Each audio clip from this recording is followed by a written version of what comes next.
Alors, comme à la télévision, pendant l'été, il y a toujours une série, non? Souvent des séries stupides, des séries d'amour. Je vais commencer une série alors. Ça sera la série de l'été. Ça ne sera pas stupide, puisque c'est la parole de Dieu. Mais on va passer un petit moment sur ce qu'on a l'habitude d'appeler les 10 commandements. Le moment où Dieu, depuis le haut de la montagne, a parlé à Moïse et au peuple d'Israël.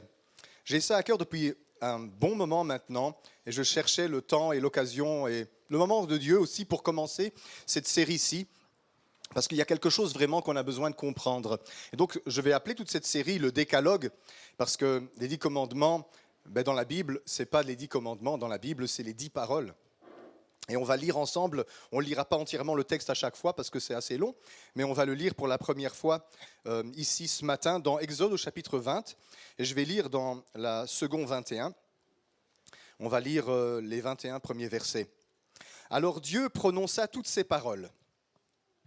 Je suis l'Éternel ton Dieu, qui t'ai fait sortir d'Égypte, de la maison d'esclavage. Tu n'auras pas d'autre Dieu devant moi. Tu ne te feras pas de sculpture sacrée, ni de représentation de ce qui est en haut dans le ciel, en bas sur la terre, et dans les eaux plus bas que la terre. Tu ne te prosterneras pas devant elles, et tu ne les serviras pas, car moi, l'Éternel ton Dieu, je suis un Dieu jaloux. Je punis la faute des pères sur les enfants, jusque la 3e et 4e génération de ceux qui me détestent. Et j'agis avec bonté, jusqu'à 1000 générations, envers ceux qui m'aiment et qui respectent mes commandements. Tu n'utiliseras pas le nom de l'Éternel ton Dieu à la légère, car l'Éternel ne laissera pas impuni celui qui utilisera son nom à la légère. Souviens-toi de faire du jour du repos un jour saint. Pendant 6 jours, tu travailleras et tu feras tout ce que tu dois faire. Mais le 7e jour est le jour du repos de l'Éternel ton Dieu. Tu ne feras aucun travail, ni toi, ni ton fils, ni ta fille, ni ton esclave, ni ta servante, ni ton bétail, ni l'étranger qui habite chez toi. En effet, en 6 jours l'Éternel a fait le ciel, la terre, la mer et tout ce qui s'y trouve, et il s'est reposé le 7e jour. Voilà pourquoi l'Éternel a béni le jour du repos et en a fait un jour saint. Honore ton père et ta mère, afin de vivre longtemps dans le pays que l'Éternel ton Dieu te donne.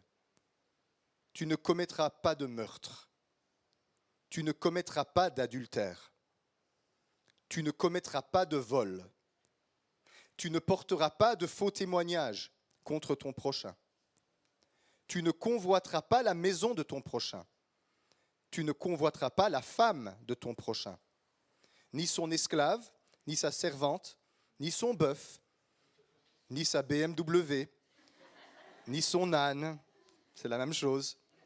À l'époque, l'âne était le moyen de locomotion le plus luxueux, ni quoi que ce soit qui lui appartienne. Tout le peuple entendait les coups de tonnerre et le son de la trompette et voyait les flammes de la montagne fumante. À ce spectacle, le peuple tremblait et se tenait à bonne distance. Ils dirent à Moïse, « Parle-nous, toi, et nous écouterons, mais que Dieu ne nous parle pas, sinon nous mourrions. » Moïse dit au peuple, « N'ayez pas peur, car c'est pour vous mettre à l'épreuve que Dieu est venu, et c'est pour que vous ayez la crainte, sa crainte devant les yeux, afin de ne pas pécher. » Le peuple restait à bonne distance, mais Moïse s'approcha de la nuée où se trouvait Dieu. Alors, comme je disais, on appelle ça les 10 commandements, les 10 paroles, littéralement dans le texte biblique. Dieu donne 10 paroles. C'est rare dans les Écritures où Dieu parle sans intermédiaire. Il va parler par les anges, il va parler par les prophètes, mais là, ce jour-là, le peuple entier, qui représentait plus d'1 million de personnes, a entendu au pied du mont Sinaï Dieu parler audiblement, et ils ont pris peur. Parce que c'était pas les trompettes, le tonnerre, les éclairs et la fumée sur la montagne qui les effrayaient, c'était la voix de celui qui parle. Parce que quand Dieu parlait de toutes ces choses, évidemment, il y avait au milieu du peuple d'Israël beaucoup de personnes qui avaient des problèmes spirituels.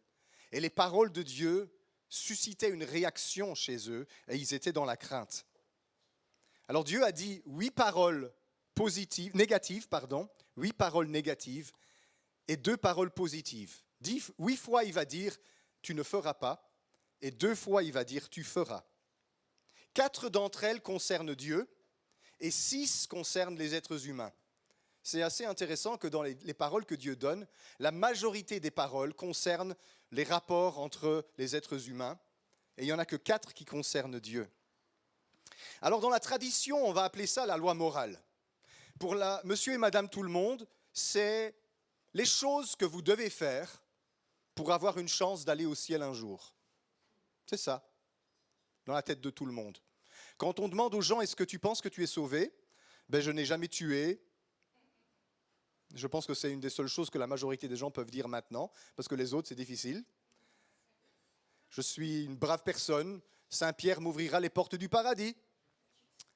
Voyez, c'est ça l'utilisation que la plupart des gens font de ces paroles-là, mais laissez-moi vous dire, déjà, c'est complètement faux. Les 10 commandements ne sont pas un moyen pour être sauvé. Si vous trouvez quelqu'un qui même accomplit les 10 commandements sans jamais se planter, ce qui n'existe pas, en tout cas pas à Courcelles, c'est pas ça qui fera qu'il sera sauvé. On est sauvé par la grâce au moyen de la foi, sans les œuvres de la loi. Mais chez monsieur et madame tout le monde, quand on lit les 10 commandements, ils pensent que c'est 10 exigences que Dieu place sur l'être humain pour qu'il puisse aller au ciel un jour. Mais c'est faux. D'abord, personne ne peut respecter les 10 commandements. Et si tous ici, on prenait un peu de temps pour cocher les commandements où on a fauté, la majorité d'entre nous, on serait 8 sur 10 en tort. Hein. Si pas 10 sur 10. Personne ne peut dire qu'il a observé tous ces commandements-là. Et Dieu ne les a pas donnés pour ça. Alors, pour savoir le sens de quelque chose dans la Bible, il faut toujours s'intéresser au contexte. Le contexte est roi dans la Bible. Et si on veut savoir à quoi servent ces 10 paroles, et ça va être le sens de toute cette série, et donc je vous demande vraiment de faire attention à ce qu'on va dire maintenant, parce que c'est très important. Les 10 commandements ne sont pas des moyens pour être sauvés, mais dans le contexte, on lit ceci, verset 1 et verset 2, on revient au verset 1 et au verset 2. Dieu prononça toutes ces paroles, « Je suis l'Éternel ton Dieu, qui t'ai fait sortir d'Égypte, de la maison d'esclavage. » C'est comme ça que Dieu commence quand il explique les 10 paroles, les 10 commandements à Israël. Israël était esclave. Ils étaient en Égypte depuis 4 siècles, sous Pharaon, sous les pharaons successifs. On les contraignait à toutes sortes de travaux forcés. Contrairement à ce que vous voyez dans les 10 commandements ou dans le Prince d'Égypte, ils n'ont pas bâti les pyramides. La Bible, elle dit qu'ils ont bâti des villes d'entrepôts. Donc en fait, les Israélites servaient d'esclaves pour construire des villes entrepôts pour les pharaons et pour les gouverneurs et pour les chefs d'Égypte. Et donc, ils étaient en train de souffrir sous une corvée vraiment pesante.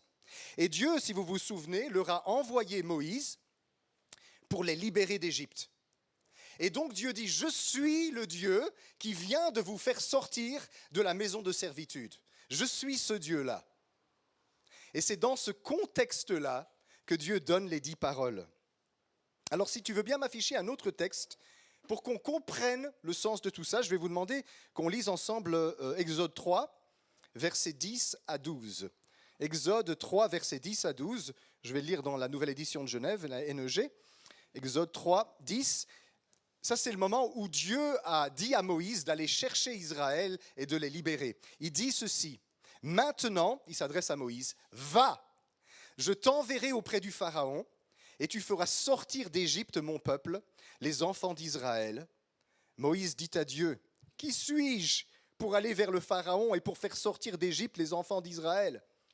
Et Dieu dit, « Je serai avec toi, et ceci sera pour toi le signe que c'est moi qui t'envoie. Quand tu auras fait sortir d'Égypte le peuple, vous servirez Dieu sur cette montagne. » Alors, question pour un champion qui a oublié d'éteindre son téléphone. Merci. Pourquoi est-ce que Dieu a libéré Israël d'Égypte? Pour former une nouvelle nation? Pour libérer des esclaves emprisonnés dans un pays où on les oppresse? Partout sur la terre, il y avait des esclaves opprimés qui souffraient sous des corvées impossibles.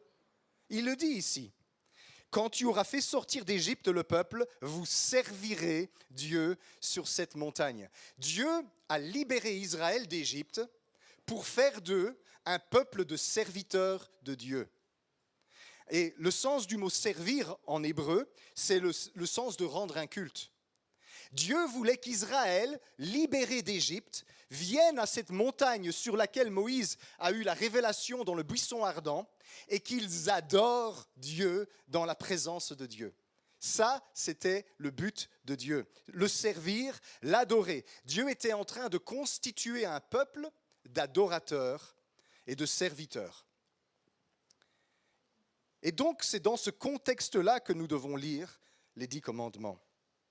Et quand il dit « Je suis l'Éternel, ton Dieu, qui t'ai fait sortir d'Égypte, de la maison d'esclavage », on comprend maintenant le sens de tout ce texte. Et c'est important de faire attention à ce que je vais dire, parce que ça va déterminer si vous allez comprendre toute la série. Les 10 commandements ne sont pas 10 conditions pour entrer au ciel un jour. Les 10 commandements sont 10 points de discernement donnés par Dieu pour montrer au peuple d'Israël les points où ils sont encore esclaves et empêchés de monter à la montagne du Seigneur pour l'adorer. Israël pensait que tout était réglé, voyez-vous. On n'est plus esclaves, Pharaon et ses chariots et ses armées sont engloutis dans la mer Rouge, on est libre, on a pris le tambourin, on a dansé dans le désert, on a voyagé quelques semaines et on se retrouve au pied de cette montagne incroyable où la gloire de Dieu est descendue, où la nuée était présente, où il y avait un feu qui couvait sur le sommet, où il y avait des éclairs qui jaillissaient. Et Dieu parlait audiblement du haut de cette montagne à Israël avant que, évidemment, Moïse remonte encore une fois 40 jours pour passer du temps dans la présence de Dieu. Et Israël maintenant se rend compte tout d'un coup, nous sommes libérés du pharaon d'Égypte, mais il y a d'autres choses qui nous tiennent. Des choses beaucoup plus subtiles. Des choses beaucoup plus coriaces, des choses beaucoup plus tenaces.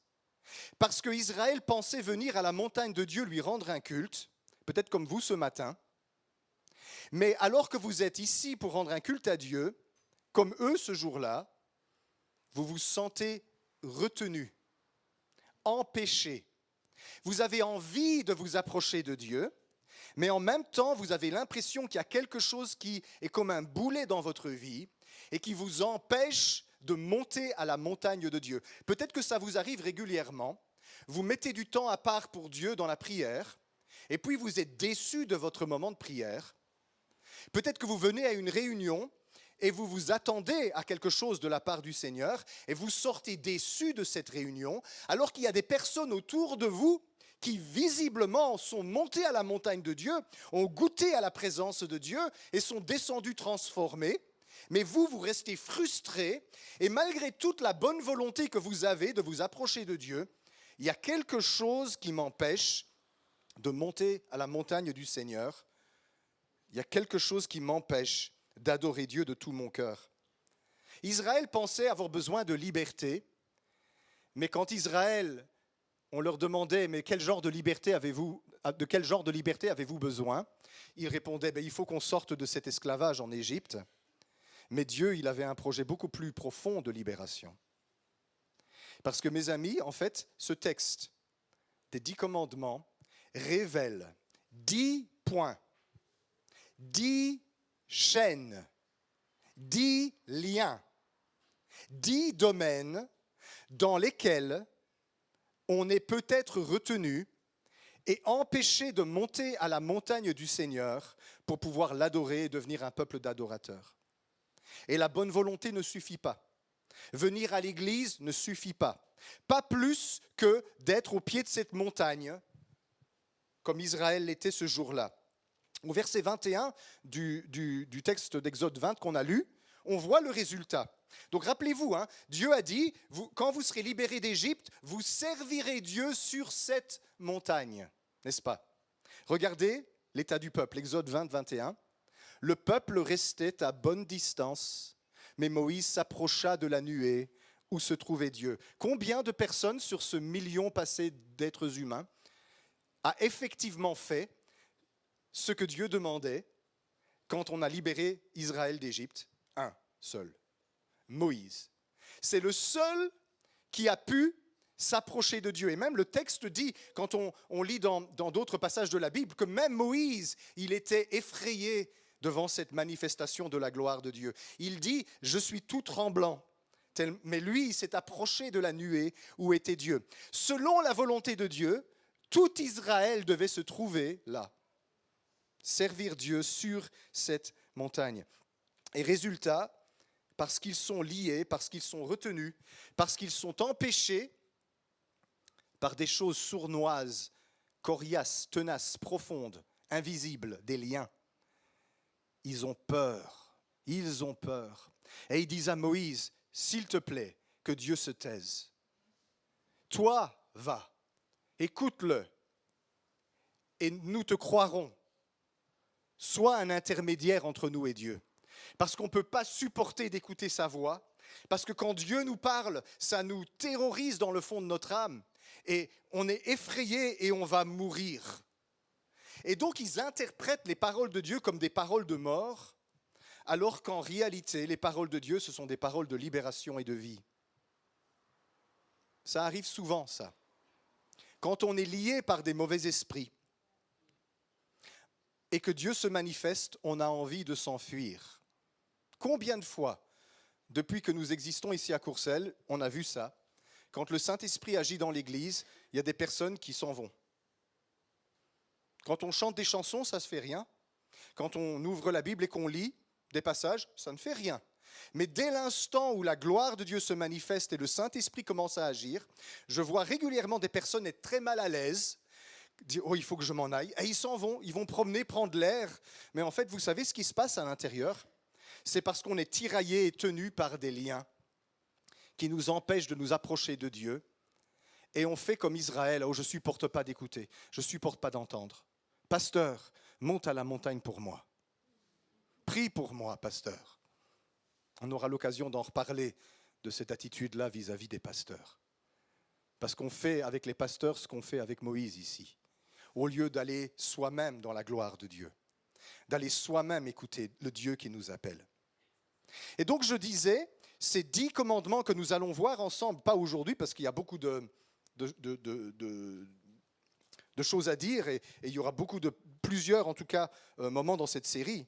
Mais les 10 commandements, ce sont 10 chaînes, 10 portes dans ta vie, par lesquelles tu es peut-être sous l'influence de puissance des ténèbres et esclave de réalités qui t'empêchent de t'approcher de Dieu. C'est le contexte. Dieu dit, je suis le Dieu qui t'a libéré de l'esclavage et maintenant, on va aller plus loin dans un esclavage que vous ne pensiez pas avoir.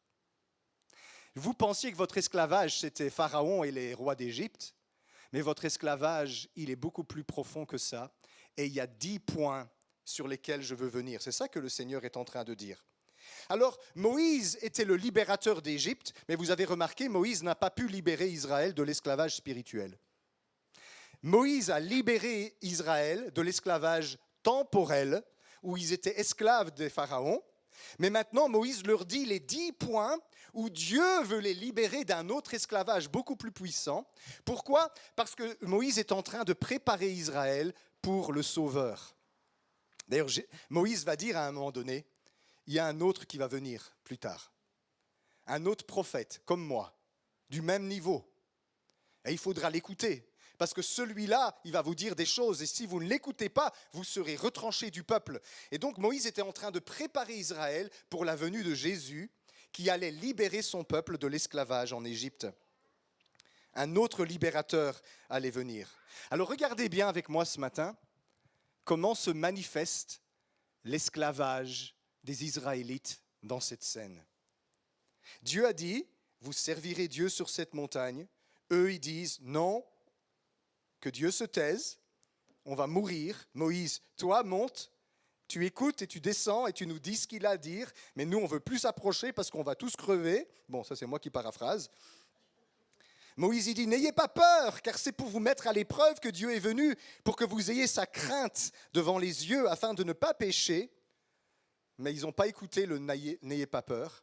Le peuple restait à bonne distance, et Moïse s'approcha de la nuée où se trouvait Dieu. Parce qu'ils ont eu peur, ils se sont soustraits à la présence de Dieu et ils ont laissé Moïse monter tout seul.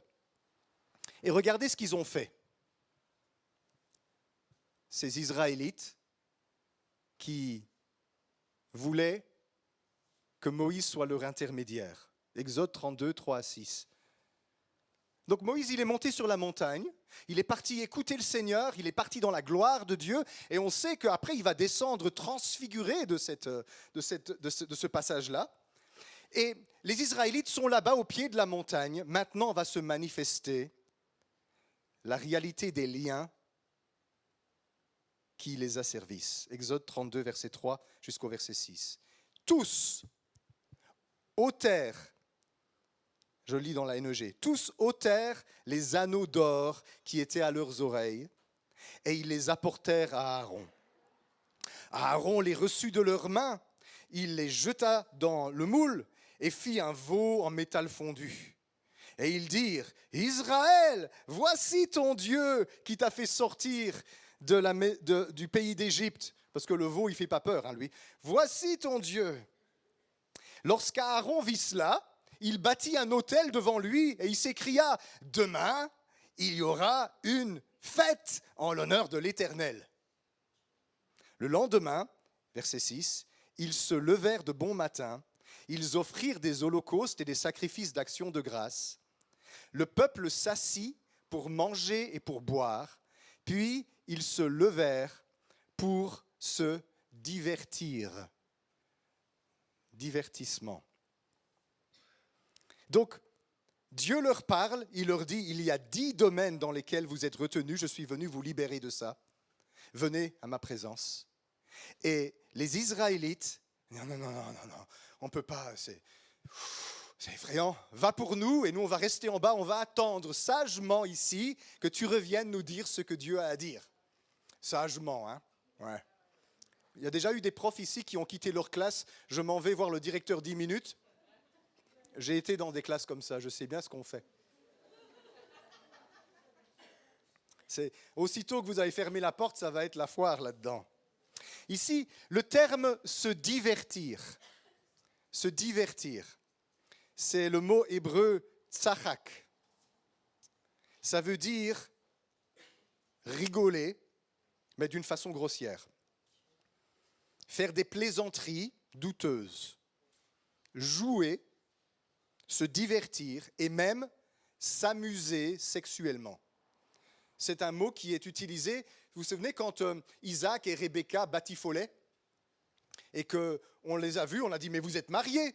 Batifoler, c'est ça aussi un sens de ce mot-là. Donc ils se sont levés pour jouer, pour faire des plaisanteries douteuses, pour s'amuser sexuellement, pour batifoler. L'idolâtrie des veaux d'or et la débauche, aussitôt, surgissent de leur cœur. Mais c'était un peuple libéré, c'était un peuple affranchi de la servitude. Ben non, il y avait quelque chose de beaucoup plus profond et de beaucoup plus tenace dans les cœurs, que Dieu essayait de viser avec Israël, mais ils n'étaient pas capables de le voir. Leur divertissement était la manifestation de leurs asservissements. Je vais le redire. Leur divertissement était la manifestation de leur asservissement. Quel est ton divertissement? Ah, moi, j'aime bien les feux de l'amour. Ah. Combien ici, la série Les Feux de l'amour, ça vous donne envie de vomir? Ce n'est pas le cas de tout le monde. Tous ceux qui n'ont pas levé la main, hein, on sait qui vous êtes maintenant. Non, personne n'a regardé. Mais pour certains, c'est une vraie addiction. Ils ne louperont même pas un épisode. Après combien d'années maintenant? Ça fait 40 ans que ça dure, cette série-là. Plus. Maintenant, c'est les Feux de l'amour et ils ont tous 95 à 120 ans alors. Franca, t'as jamais regardé les Feux de l'amour? C'est bien. Mais pourquoi est-ce que certaines personnes sont accros à ce genre de choses? Il y a des personnes qui sont accros au roman à l'eau de rose, par exemple, aussi. Pourquoi? Ça manifeste un besoin dans le cœur, un asservissement dans le cœur. Il y a quelque chose derrière. Ton divertissement manifeste ton asservissement. Se divertir, ce n'est pas forcément quelque chose de mauvais en soi. Parce que Dieu, il veut qu'on soit heureux dans la vie. Il veut qu'on passe un peu de temps à décompresser. Il n'a rien contre ça.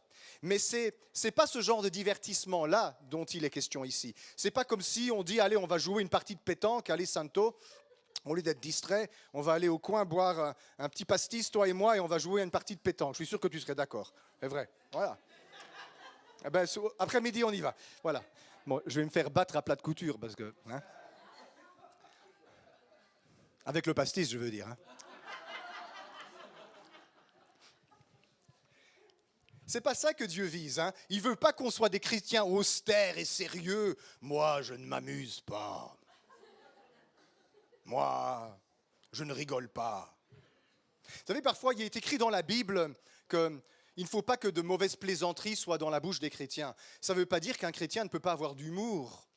On peut rire. Dieu lui-même rit. Dieu est un Dieu d'humour. Si vous n'avez jamais vu l'humour de Dieu dans votre vie, vous ne connaissez pas Dieu. Dieu, il a un sens de l'humour. Vraiment. Il peut mettre sur votre route des situations que vous allez dire « Ah, Seigneur, tu m'as encore eu, hein, je t'ai vu là. » Elle lui fait un petit clin d'œil dans le ciel. Bien sûr que Dieu a de l'humour. C'est pas ça. Mais c'est tout ce qui naît de nos convoitises, qui naît de notre cœur idolâtre, qui naît de nos besoins pécheurs qui sont au fond de nous. Ça, c'est les divertissements malsains. Ton divertissement manifeste ton asservissement. Alors, comment est-ce que ça s'applique à nos vies, tout cela? Ben, c'est très simple.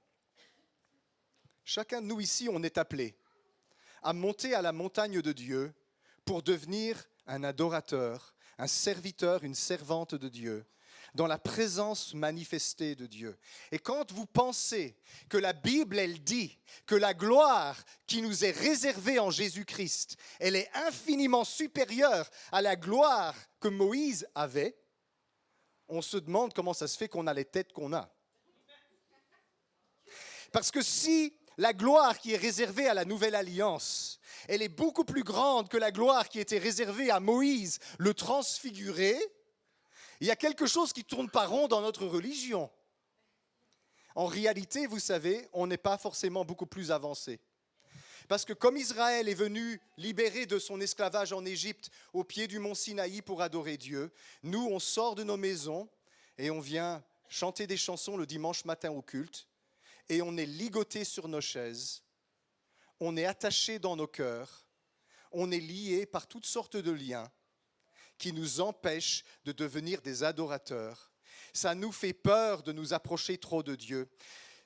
Je peux vous dire que j'ai souvent rencontré des chrétiens qui ont peur du Saint-Esprit. Ils ont peur de la gloire de Dieu. Ils ont peur quand ce n'est plus les êtres humains qui contrôlent la réunion. Ils ont peur quand le Saint-Esprit se met à agir. Et je peux vous dire qu'il y a beaucoup de chrétiens sur cette terre qui pensent que quand le Saint-Esprit agit, c'est le diable. Parce qu'ils ont peur. On a peur de Dieu. Qui a peur de Dieu? Les pécheurs ont peur de Dieu. Les personnes qui ont des mauvais esprits ont peur de Dieu. Eh bien alors, il y a beaucoup de chrétiens qui ont besoin de délivrance. Alors peut-être, c'est vrai, un chrétien vraiment né de nouveau n'est pas possédé, mais il a parfois plutôt beaucoup de liens, d'asservissement, d'oppression, de tentation, de tourments, de confusion, de toutes sortes de choses que l'adversaire fait sur sa vie pour l'empêcher d'avancer et d'être dans la présence de Dieu. Et donc, dans cette série sur les 10 commandements, on va aborder chaque point. Ça ne va pas être forcément tout doux, tout le long. Mais je crois que ça va être libérateur. Si vous venez à l'église, si vous mettez du temps à part dans la prière et vous n'accédez pas à la communion avec Dieu, vous n'accédez pas à la présence de Dieu, vous n'accédez pas à la voix de Dieu qui vous parle. Vous avez l'impression de parler au plafond. Mon frère, ma sœur, je vais te dire, tu es retenu. Dieu t'appelle à monter à la montagne pour être un adorateur, pour entrer dans sa gloire, mais il y a un domaine dans ta vie par lequel l'adversaire t'empêche de monter à la montagne de Dieu. Alors, ne te dis pas, je suis un cas particulier, je suis pire que tous les autres. Tout le monde a des soucis sur un point ou sur un autre. Il n'y a pas de chrétien qui ne pêche pas et qui n'ait pas de tentation et qui n'ait pas de domaine dans lesquels il doit faire particulièrement attention parce qu'il est fragilisé. Tous les chrétiens ont des points sur lesquels il faut veiller. Alors bien sûr, les 10 commandements ne vous concernent pas sur tous les points, j'espère. Sinon, on va réunir tout le conseil des anciens, tous les intercesseurs et tous les prophètes de l'Église et on va prier pour toi. Mais nous avons tous besoin que Dieu travaille plus profondément notre cœur. Savez ce qu'on se dit? On se dit, si Dieu se révélait plus à moi, eh bien je pourrais m'approcher plus de lui. La réalité, c'est, si tu étais plus libre, tu pourrais t'approcher davantage de lui. C'est pas que Dieu ne vient pas vers toi. Dieu, il est là et il t'appelle à lui. Il dit, viens dans mes bras. Ce matin, on a entendu un plaidoyer de Dieu. Viens recevoir mon amour, viens dans mes bras. Et je suis persuadé qu'il y a un bon nombre d'entre nous, on est là et on a l'impression qu'on ne peut pas s'approcher de lui. On aimerait bien. Il y en a peut-être même qui ont dit, amen, moi je veux cet amour. Et puis, vous n'avez pas l'impression d'avoir reçu. Parce qu'il y a des choses qui nous lient, il y a des choses qui nous tiennent. Et les 10 commandements vont révéler 10 portes qui peuvent soit devenir des portes de l'enfer, soit des portes du paradis dans votre vie. 10 domaines où Dieu veut qu'on goûte à une plus profonde liberté pour qu'on puisse aller vers lui dans la gloire. Ce n'est pas Moïse qui vous appelle ce matin. C'est Jésus. Moïse, il a pu libérer le peuple de l'esclavage en Égypte. Jésus est le seul qui peut libérer des chaînes spirituelles qui nous empêchent de devenir des adorateurs de Dieu. On a un appel tellement formidable. On est appelé à s'approcher du Dieu vivant, à entrer dans la nuée de sa présence, à le connaître personnellement comme des fils et des filles, à refléter sa gloire dans cette société, à être comme des petits Christ partout où nous allons. Mais nous aimons tellement mieux que monsieur le pasteur aille pour nous. Va prier pour moi. Pasteur, prie pour moi. Est-ce que tu penses que le pasteur peut faire pour toi quelque chose que Jésus ne peut pas? Oui, mais toi, tu as une connexion plus grande avec Jésus. Tu penses? Tu as peut-être une plus grande connexion avec Jésus que moi, qui suis pasteur. Ça n'a rien à voir. Il n'y a pas de clergé dans l'Église de Dieu. Il n'y a pas de prêtre, de grand prêtre au-dessus de nous, à part le Seigneur Jésus lui-même. Et Dieu veut que chacun de nous, on comprenne que nous sommes appelés personnellement à entrer dans sa présence, à entrer dans sa gloire. Et si vous êtes comme moi, parce que je ne suis pas meilleur que vous, si vous êtes comme moi, il y a des fois, j'aimerais bien aller dans la gloire de Dieu, mais j'ai l'impression qu'il y a des choses qui m'empêchent d'y aller. Il y a des choses dans ma tête, il y a des choses dans mes émotions, il y a des choses qui se manifestent dans ma vie qui m'empêchent d'aller vers Dieu dans sa présence. Et le Seigneur, il dit, je veux faire un travail plus grand dans ton cœur. Je veux couper des chaînes, je veux couper des liens. Et quand tu seras libre, tu vas courir en haut de cette montagne. Tu vas me rencontrer. Tu vas vivre une expérience de rencontre avec moi dans ma gloire. Je vais te parler et tu ne redescendras pas pareil. Vous savez, Moïse ne parlait pas sans démontrer ce dont il parlait. Moïse, il a passé 40 jours et 40 nuits, 2 fois sur cette montagne. Et puis il est descendu, le visage transfiguré. Il est descendu avec un éclat tellement fort sur lui qu'il devait mettre un voile sur son visage parce qu'il avait parlé avec Dieu. Il y a une immense gloire que Dieu nous réserve dans sa présence. Il y a une immense gloire que Dieu te réserve dans sa présence. Et Dieu, il n'est pas là-haut en train de te pointer du doigt. Il n'a pas donné les 10 commandements pour dire méchant, honteux, vilain, pas bien, tu ne peux pas venir, malsain, va faire pénitence à Saint-Jean-de-Compostelle à genoux. Tu répéteras 50 Notre Père et 3 Ave Maria en faisant le signe de croix en poirier, en cumulet et en roue, en te fouettant le dos, avec des silices autour des cuisses que tu serres bien fort, en criant « mea culpa, mea maxima culpa ». C'est la puanteur de la religion, ça. Dieu, il dit « je t'aime, viens dans ma présence ». Tu es retenu. Voici 10 choses dans lesquelles tu es retenu. Je suis le libérateur. Comment est-ce qu'on appelle Dieu dans ce passage ici? L'Éternel, vous avez vu? Dieu se révèle comme l'Éternel.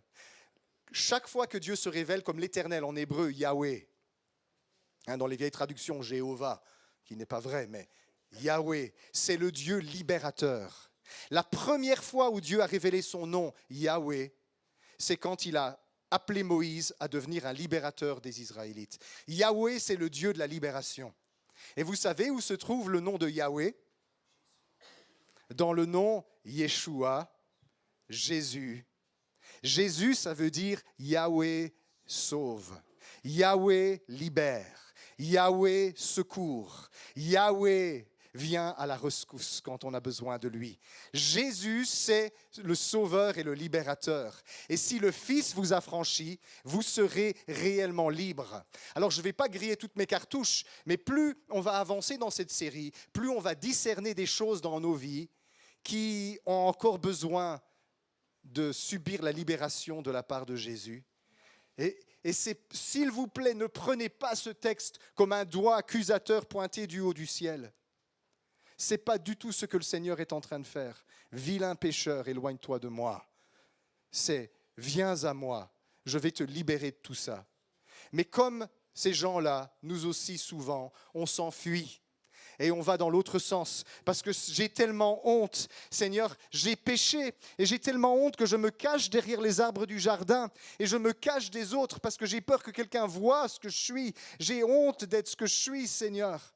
Et Dieu, il dit, mais arrête de te cacher, je ne suis pas venu pour t'accuser, je suis venu pour te sauver. C'est le diable qui m'a calomnié. C'est le diable qui te fait croire que je suis venu te perdre et te juger et te condamner. Je suis venu te sauver, je suis venu te libérer. Alors s'il y a un domaine, et je vais clôturer avec ça ce matin parce qu'il est l'heure, s'il y a un domaine dans ta vie où tu te sens empêché d'aller vers Dieu, si tu es asservi par des choses qui te tiennent et tu as essayé 50 millions de fois de t'en défaire, laisse-moi te dire, Dieu ne se tient pas dans le siège de l'accusateur en train de te pointer du doigt en disant tu es un impur, éloigne-toi de moi. Dieu, il se tient dans son fauteuil de miséricorde et il dit viens dans les genoux de papa, je vais te sauver. Je vais te libérer, je vais te guérir, je vais t'affranchir, je vais casser tes chaînes, je vais faire en sorte que tu puisses rentrer dans ma présence. Mais ne te soustrais pas à ma présence. Approche-toi de moi. Pourquoi est-ce que, mes amis, Nous sommes capables de regarder la télévision 3 heures d'affilée. Mais nous ne sommes pas capables de lire notre Bible ou de prier une demi-heure sans s'endormir ou de penser à quelque chose qui nous distrait. Parce que le diable sait très bien ce qui va arriver à ceux qui s'approchent de Dieu. Ils vont redescendre de la montagne glorieux comme Moïse. Ils vont redescendre sans avoir besoin d'un être humain intermédiaire. Ils vont redescendre en sachant que c'est Jésus qui est le seul intermédiaire entre Dieu et les hommes et que ce n'est pas le prophète machin bidule, l'apôtre machin truc ou le pasteur de l'assemblée locale, mais que c'est Jésus qui est mon médiateur entre Dieu et les hommes. C'est lui qui casse les chaînes, c'est lui qui affranchit, c'est lui qui libère, c'est lui qui s'est tenu pour moi sur cette croix et qui se tient pour moi debout dans le ciel. Et c'est lui dont le sang me libère de toutes mes fautes. Je suis appelé à m'approcher de la gloire de Dieu. Tu es appelé à t'approcher de la gloire de Dieu. S'il te plaît, ne fais pas de ces vacances un moment pour se divertir et puis se repentir à la rentrée de septembre. Fais de ces vacances une retraite avec le Seigneur, d'aller vers lui là où tu es, même si tu es au bord de la piscine en Sicile. Super moment pour s'approcher de Dieu, au bord de la piscine en Sicile. C'est plus facile qu'à Courcelles-Plage. Approche-toi de lui. Oui, Dieu peut venir à toi pendant que tu es en train de bronzer, si tu as mis du produit solaire. Hein. Enfin, ça c'est pour moi. Dieu peut s'approcher de toi si tu es quelque part en train de t'amuser et de passer du bon temps avec ta famille. Dieu peut s'approcher de toi si tu es autour d'un feu quelque part avec des amis en train de faire cuire des marshmallows cet été. Dieu, il peut s'approcher de toi si tu décides que tu vas passer l'été à dormir dans ton lit pour récupérer de l'année difficile que tu as eue. Dieu peut s'approcher de toi si tu as une piscine gonflable dans ton jardin et que tu es avec tes enfants, hein, comme toi, Franca, tu vas faire peut-être, hein, et tu vas t'amuser dans la piscine. Dieu peut s'approcher de toi quand tu es en train de t'amuser avec lui, parce que Dieu est un Dieu qui aime ta présence. Mais Dieu est un Dieu qui veut qu'on s'approche de lui. Mes amis, on a une montagne glorieuse à laquelle Dieu nous appelle à monter pour le rencontrer. Et il y en a plusieurs ici. S'il vous plaît, écoutez la parole du Seigneur pour vous, parce que cet été, il y a un rendez-vous pour plusieurs qui va changer votre vie. Il y en a plusieurs ici, vous êtes appelés, ça fait longtemps que Dieu attend que vous montiez à sa montagne pour le rencontrer et vivre une expérience glorieuse avec lui. Mais le diable, il va faire tout ce qu'il peut pour vous distraire et vous éloigner de sa présence. Il va essayer de mettre des choses devant vos yeux. Vous vous êtes dit, j'ai attendu toute cette année pour enfin pouvoir me divertir. Il n'y a pas de divertissement qui rivalise avec le spectacle de la gloire de Dieu révélée en Jésus-Christ. Vous êtes appelés, nous sommes appelés. Alors, venez pendant cet été aux réunions, venez avec des frères et sœurs dans les maisons. Si vous partez en famille, cherchez le Seigneur, faites une retraite, prenez un temps avec lui parce qu'il va nous faire monter à sa montagne. Et je suis sûr que d'ici 2 mois, il y en a quelques-uns qui vont redescendre comme Moïse, avec des paroles qu'ils ont entendues là-haut, mais qui ne seront pas gravées sur des tablettes de pierre, qui seront gravées sur leur cœur, en lettres de feu. Je sais qui je suis, je sais ce à quoi je suis appelé, j'ai compris quel est mon appel. Dieu m'appelle à le servir et il l'a gravé dans mon cœur cet été. Parce que Dieu ne veut pas de monsieur le pasteur à la rentrée de septembre. Dieu, il veut une armée d'adorateurs, il veut une armée d'intercesseurs, il veut une armée de prophètes, il veut une armée d'évangélistes, il veut une armée de personnes en feu pour lui, qui va avancer et conquérir de nouveaux territoires pour Jésus. Vous êtes appelés, je suis appelé. Et ce n'est pas parce que je dis que Dieu ne veut pas de monsieur le pasteur que moi je ne peux rien faire. Ce n'est pas ça non plus. Moi, je ne vais pas passer l'été à rien faire pour que vous puissiez faire ce que le Seigneur demande de faire. Non. Seigneur, merci parce que tu nous appelles. Et ta patience avec nous, elle est énorme parce que tu nous as appelés 1 milliard de fois. Et bien souvent, on avoue, Père, qu'on a été négligent avec toi et qu'on s'est distrait. Parfois, on a fait semblant de ne pas t'entendre. Merci parce que tu n'es pas un Dieu qui accuse. Tu n'es pas l'accusateur des frères. Tu es le Rédempteur, le réconciliateur et le Sauveur. Et Seigneur, merci parce que tu vas encore toucher les cœurs cet été. Et tu vas nous donner des accès auprès de toi pour qu'on écoute ta voix et qu'on vive une expérience dans ta présence comme jamais auparavant. Alors Seigneur, moi pour ma part, je ne vais pas négliger l'appel que tu m'adresses. Je ne peux pas répondre pour tout le monde, mais Seigneur, moi je réponds pour moi. Et j'ai envie de te dire, moi et ma maison, on servira le Seigneur. Mais même pour ma propre maison, je ne peux pas répondre. En réalité, je ne peux répondre que pour moi-même. Et Seigneur, moi je veux te dire, moi je vais m'approcher de toi. Je veux écouter ta voix et vivre dans ta présence et te laisser écrire sur mon cœur des choses nouvelles en lettres de feu. Et s'il y a quelqu'un qui veut dire Amen au Seigneur, je t'invite à te lever cet instant, de dire Seigneur, moi aussi, je veux m'identifier à ça. Seigneur, moi aussi. Moi aussi, Seigneur. Moi aussi, Seigneur. Moi aussi, Jésus. Moi aussi, Jésus. J'en ai assez des Moïse qui vont pour moi. Moi aussi, Jésus, j'en ai assez des hommes et des femmes de Dieu qui vont pour moi. Je ne veux plus me tenir à distance. Je veux m'approcher de ta gloire. Où est Dieu? Et Seigneur, je te remercie pour l'appel qui est sur mes frères et sœurs. Et je te demande que ta nuée, Seigneur, couvre l'Église. Et que chacun de nous, on ait un petit nuage au-dessus de notre tête, Seigneur. Et que tout cet été, ils nous suivent partout, comme un rappel incessant, comme un appel incessant de s'approcher de toi pour te connaître et t'écouter. Qu'il y ait des éclairs, qu'il y ait des voix, qu'il y ait des tonnerres, qu'il y ait l'amour du Père, qu'il y ait tes bras grands ouverts. Seigneur, que ta présence se manifeste dans la vie de l'Église. Tout cet été durant, nous remettons tout cela entre tes mains, nous te remercions parce que tu ne nous abandonnes pas. Je te demande aussi, Seigneur, pour certains qui sont tourmentés ici, certains qui subissent un accablement hors du commun. Je veux juste dire ça avant de terminer, c'est important, mais il y en a plusieurs, c'est comme pour Pierre. Jésus a dit à Pierre, « Pierre, Pierre, Satan t'a réclamé pour te cribler comme le blé. Mais j'ai prié pour toi, afin que quand tu reviendrais à moi, ta foi ne défaille pas, mais que tu encourages tes frères. » Et il y en a plusieurs ici, vous avez été réclamés pour être criblés comme le blé. Ce n'est pas Dieu qui fait ça, c'est le diable. Et vous êtes en train d'être criblés comme le blé.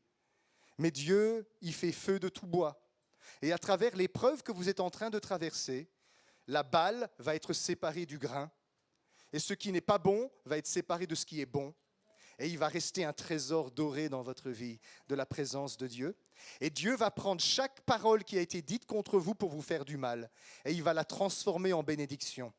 Alors je vous encourage à faire ceci. C'est vraiment une stratégie de Dieu que je ressens là, de vous dire, quand quelqu'un dit du mal de vous, lisez dans cette malédiction la bénédiction que Dieu essaye de faire. Parce que si quelqu'un te dit « tu n'auras jamais de succès », eh bien c'est le diable qui essaie de contrecarrer ce que Dieu dit. Et Dieu dit « je te donne du succès ». Et donc, quand tu entends l'adversaire qui t'accable sur quelque chose, dis-toi, ça c'est le domaine où Dieu va me faire triompher. Wouhou, ça c'est le domaine où je vais être libéré. Ouah, ça c'est le domaine où je vais avoir la victoire. Et apprends à interpréter ce qui est en train de se passer, que l'ennemi est en train de te faire. Comme s'il est en train de jouer son jeu trop ouvert, il est en train de te montrer ses cartes, parce que le Seigneur s'apprête à faire quelque chose de grand. Il y en a plusieurs ici, vous n'allez pas passer cet été pareil, il y a quelque chose de différent qui va se passer. Ça s'intensifie, mais ça va céder, et vous allez avoir une grande victoire dans votre vie. Ne soyez pas épouvantés, n'ayez pas peur. Dieu est souverain au milieu de cette tempête. Et il va vous donner une grande, grande victoire. Il y en a plusieurs cet été, vous allez sortir de ces 2 mois avec des chaînes brisées dans votre vie. Des choses qui vous ont retenu pendant longtemps, ça va céder. Parce que le Seigneur est le libérateur. Alors Seigneur, merci et on te dit déjà d'avance, gloire à ton nom, merci pour tout ce que tu vas faire. On se réjouit de ta victoire que tu nous donnes en Jésus-Christ, Père. Et Seigneur, merci de nous accompagner, de nous bénir, de nous protéger, de nous recouvrir de ta paix. Aujourd'hui, toute cette semaine encore. Amen. Soyez bénis.